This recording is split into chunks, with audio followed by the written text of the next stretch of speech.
Hey guys, it's Courtney. Today I'm going to be creating a very simple scene using the Jolly Gingerbread stamp set by Sunny Studio. And I'm, like I said, going to keep this pretty simple. I know scenes can be a little bit intimidating, especially really complex ones. So this is kind of an easy one that you guys could easily duplicate. So I'm starting off by stamping out my little gingerbread house there on a piece of Nina Solar White 80-pound cardstock, as well as a piece of Simon Says stamp masking paper. I fussy cut that out and masked that out. And I'm stamping with I'm stamping with blackout ink by Ink on 3. And here I'm just laying down my little gingerbread man, so I have a placement for his little hat. I'll cut out a mask for the hat, mask that out, and then stamp my little gingerbread man. And I'll also cut a mask for him as well. For the little border there around the house, there is a stamp in the stamp set that's like a strip of gumdrops.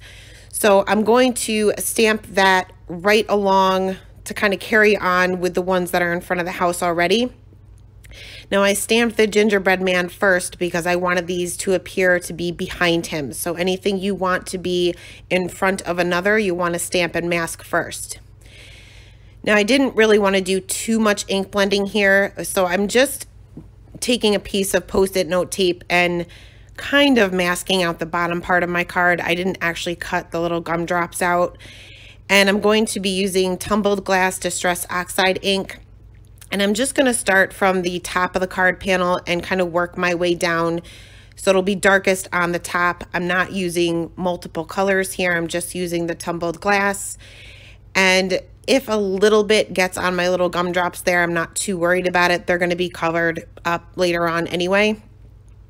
Now, I forgot to work on a scrap piece of paper, but if you wipe this up right away, it's water-based, so you'll be able to take this off your mat or whatever you're working on. I went ahead and removed all of my masks and then realized it was a little too plain. So there's a little stamp in the stamp set that's a lollipop. So I ended up stamping that with that same blackout ink on either side of my little gingerbread house. Now I'm stamping on Distress Oxide, so I'm not going to get as bold of a black outline as I did with the other images, but we'll fix that later.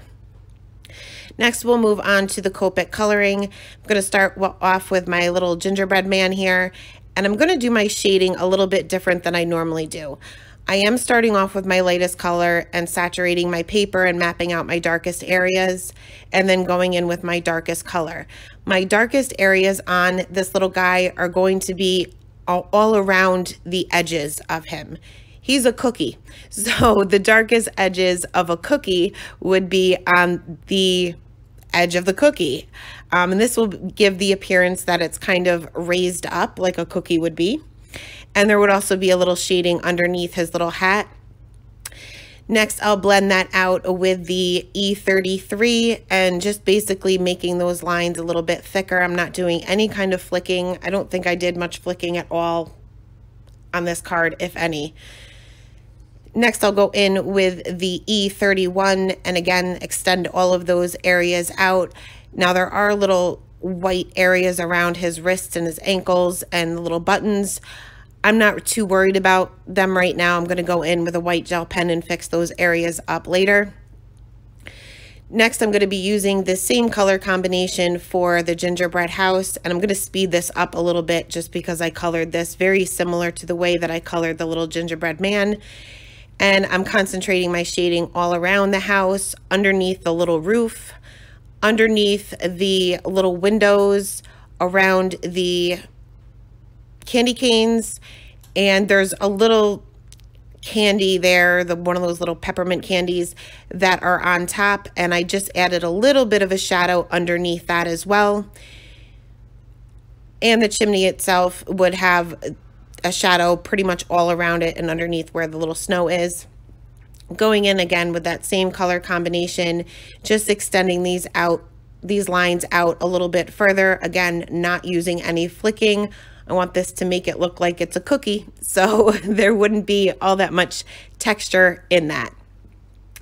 extending all those areas out with the E31, and then finally I'll go back in with the E33, or I'm sorry, the E30, and realize the top part of the house was just a little bit too light. I really wasn't getting much of a contrast at all. It was pretty much just all one color.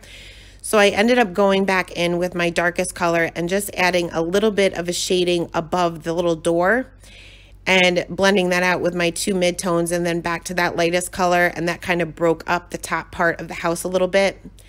Now I'm going to color the door the same way, just concentrating the shadows being on either side of the little candy canes as well as underneath the little wreath, but again using the same color combination and coloring it pretty much the same way as I did the rest of the house and the gingerbread man. Next we'll move on to the wreath itself, and I'm going to be using some YG markers here. I'm going to color this in completely with the lightest color, and I'm just going to concentrate my darkest areas here being on the bottom, and then blending that out with the two midtones, just going up a little bit further each time, just so that the highlight would be right on the top of the little wreath. Next, we'll move on. Well, first, the little candies that are on the roof, I'm just coloring these in solid with one of the green markers. It doesn't really matter. We're going to cover these up later, but this is just so that I know which one should be green, red, and yellow in the end.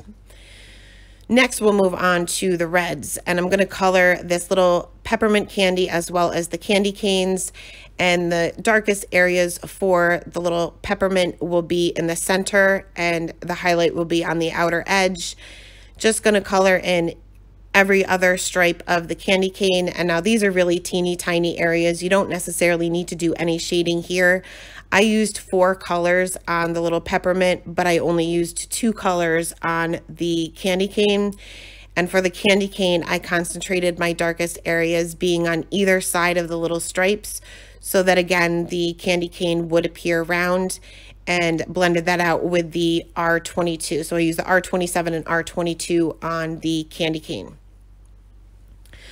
For my little gingerbread man's hat, I'm going to use those same reds, starting off with my lightest color and mapping out the darkest areas. Now these are really simple color combinations. You're not going to get all that much contrast here. But I'm starting off with the R22, where the bottom portion of the hat kind of lays on top of the rest of the hat, and where it's folded over, I'm just doing one little flick there. Going in with my darkest color, going over those same areas that we had mapped out, blending that out with the R27, then the R24, and then finally back to that R22. Next, for the little windows here, I wanted it to appear that I guess a light would be on inside this little house. This is where I messed up for the first time. Well, I guess for the second time. The first one was the lollipops. I started coloring the window frame. So I have a little bit of yellow on that left window there. And this is the third mess up. I took the top off my B12, which is the color I was going to color the window frame, and it blobbed all over my my mat there. So I just took an alcohol pad and wiped that up, made sure that none of it got on my card. Good thing it didn't. A little bit on my hands, but that's okay. I wiped that up too, and then colored those little window frames, and I just colored these in solid. These are really teeny tiny areas. You don't need to do any kind of shading here. However, where I did go over that one area with the yellow, once I covered it with the blue and yellow make green, so that appeared more green than it did blue. So once I had the blue down, I went back in with that Y02 and just colored in the rest of it. So it's just going to be more of a blue-green rather than a straight blue. Next, for the little lollipops here, we're going to make these multicolored. So I am going to start off with one of my reds, and they're kind of swirled. So I'm just going to lay a little bit of the red down, and then move on to the, what is that, the Y38, and extend that out a little bit further, then the Y35, and then I'll move on to the YG06. And these colors blend together well. This is kind of like a rainbow order anyway, so you won't have any problem blending colors that are this similar or go in this order. But I am blending on Distress Oxides. So typically I don't color over Distress Oxides. Regular Distress inks you can, but the Distress Oxides you may get a little bit of muddiness. But in this case I was just putting down such a little amount of ink that it really didn't matter too much. Finally, for my little gumdrops here, I'm going to be using the same color combinations. I'm just going to use a 3-color blend for each of these, but I'm going to start off with my yellow, and I'm going to color in with my lightest color every third one, just so that I don't color the wrong one, that I keep in the same order. Then I will go in with the Y38 and just do a little bit of shading on the bottom of each of the gumdrops, blend that out with the Y35, and then finally back to the Y02. Going to speed this up again because I colored these all the same, just using different color combinations, but the same ones that we use throughout the entire card. For the greens, I wanted to make sure that this little gumdrop next to the candy cane was not red, because I didn't want the red to be touching another red. So I went on to my greens. Again, same color combination, shading the same way, with the bottom of the gumdrop being the darkest. And then finally I will go in with my red combination, going right in with my darkest color. These reds are so similar that you'll have no problem blending these starting with your dark. For my little gingerbread man, he's kind of just floating there, so I did create a little bit of shadow underneath him, just scribbled out a line starting underneath him, kind of going off to the left with the C5, blend that out with the C3, and then blend that out a little bit further with the C1. Next, I'll go in with my white gel pen. Nope, I lie. First, I go in with an EK Success journaling pen, and I'm going to go right over the stamped image of these little lollipops just to make sure that I have a bold black outline, just like the rest of the images. This will kind of just make it match the rest of it. It kind of dulls everything when you stamp over Distress Oxides. Once that's done, I will go in with my white gel pen, fix up some of the areas that I was a little bit messy with, and I'm not doing any kind of shading on my white areas. Normally I would add a little bit of shading. In this case, I'm just keeping it stark white, covering up some of the areas that kind of bled through onto my white, making my lollipop sticks white, and making the little buttons on my little gingerbread man white as well. Next, I'm going to stamp my sentiment in the top right corner with lipstick red ink by Simon Says Stamp. And I'm going to add a few more white gel pen details to the little gumdrops there, just adding a little bit of highlight to the top of them, as well as a highlight to the top of my little hat on my gingerbread man. Finally, to add a little bit of texture to my card, I'm going to be using enamel accents, which are similar to Nouveau drops. And I have the entire set, but I don't use them that often. So some of them are a little clogged up. I took a little scrap piece of Post-it note tape just so that I can squeeze a little bit out, make sure that it's gonna kind of flow out evenly. And I'm going to go over those little dots on the little roof of my gingerbread man or gingerbread house.